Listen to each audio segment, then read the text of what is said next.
Hi guys, my name is Mohammed. We will analyst two stocks today. So एक रहेगा Cochin shipyard और दूसरा रहेगा मैजडॉक। उसका हम टेक्निकल देखेंगे फर्स्ट और बाद में फंडामेंटल देखेंगे। तो पहले फंडामेंटल देखेंगे and we will go through the technicals.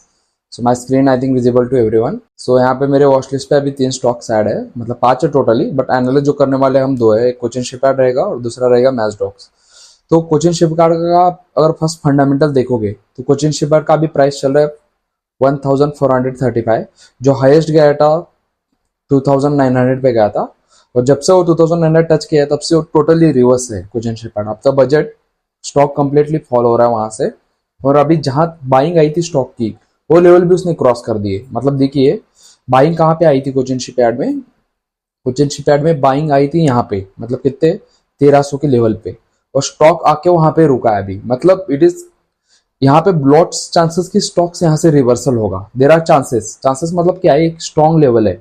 जब से इसमें बाइंग, मतलब लेट्स अज्यूम एक स्टॉक का वैल्यू है 1300 रुपए और अंधाधुन लोग उसमें पैसा डाल रहे हैं, तो क्या करेगा, वो स्टॉक टोटली ऊपर जाएगा ना।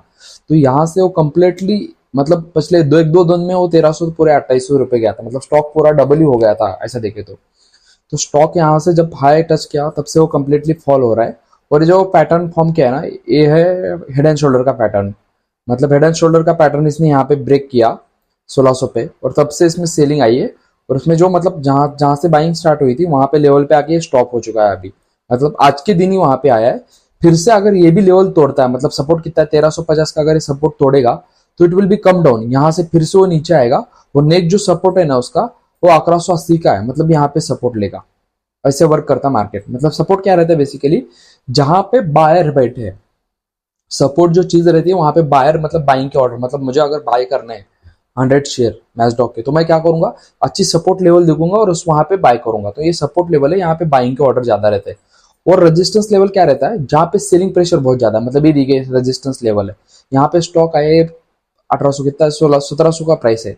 यहाँ पे अगर तोड़ दिया तो यहाँ से लेट्स अज्यूम, अगर anybody is planning to according to technical अगर बाय करना है, तो आई एम नॉट सजेस्टिंग कि आप बाय करिए मेरे पर्सपेक्टिव से थे, लेकिन इस लेवल के ऊपर जाने के बाद ही हम इसमें एंटर कर सकते हैं।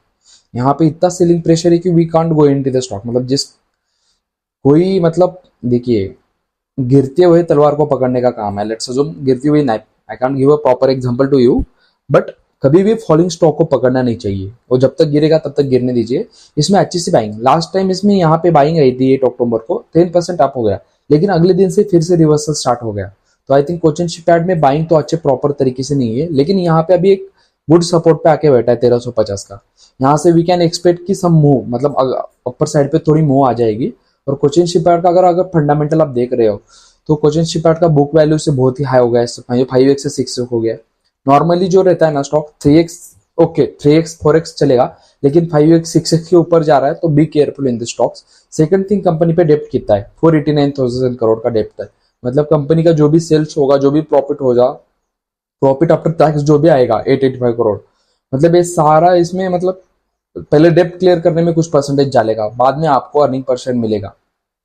सो फर्स्ट डेप्ट कम रहना चाहिए। कोचिन शिपयार्ड पे अभी डेप्ट है।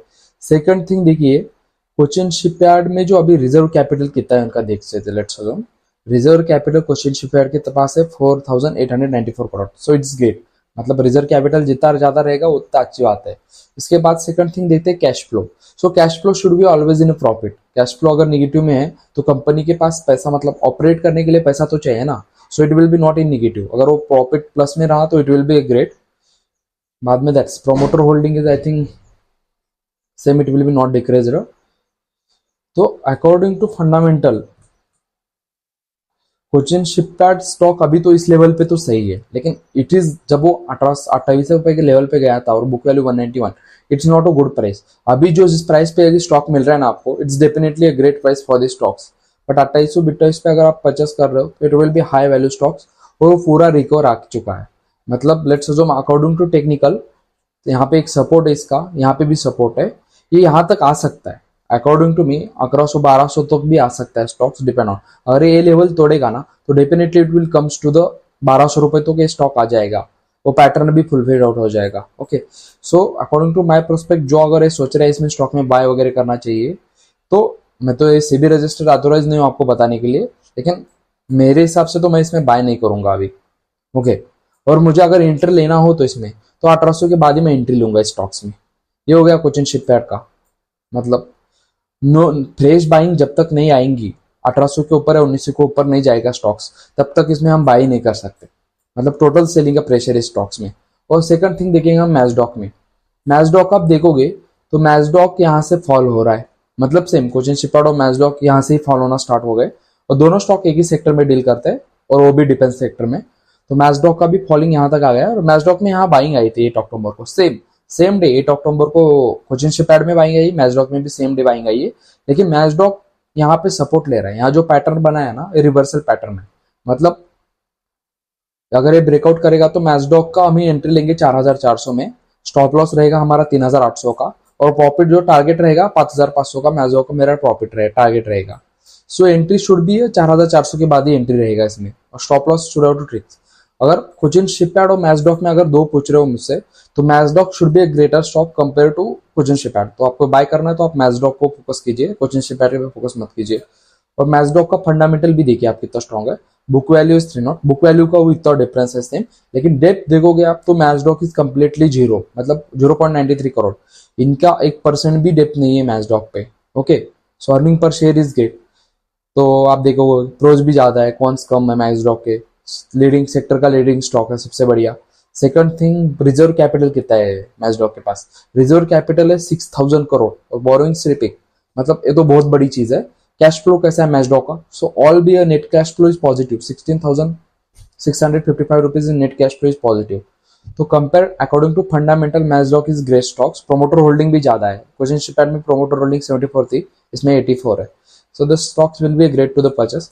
Anybody is planning to go with, तो आप आपके सीबी रिसर्च, कोई तो सीबी रिसर्च एडवाइजर रहेगा आपका, एनालिसिस रहेगा, नहीं तो सब ब्रोकर रहेंगे मोतीलाल टाइप जो full time service advisory provide करते हैं। सो अकॉर्डिंग टू उसका अगर कोई रिपोर्ट मिला आपको सीबी एडवाइजर की तरफ से, तो यू कैन परचेस और गो थ्रू द, मतलब आपकी इन्वेस्टमेंट के थ्रू आप अकॉर्डिंग प्लान कर सकते हो कहाँ पे इन्वेस्ट करना है। But my prospect compare to Cochin shipyard, I don't purchase in Cochin shipyard right now. और मैं Mazdock rather than Cochin shipyard I will go through the Mazdock. ये चीज बढ़िया रहेगी क्योंकि इसका फंडामेंटल अच्छा दिख रहा है। That's it. So anybody who want to purchase in the market, तो आप एक सीबी रजिस्टर्ड एडवाइस से एनालिस्ट लीजिए और देन आपके डिसाइड कीजिए whether what should have to do.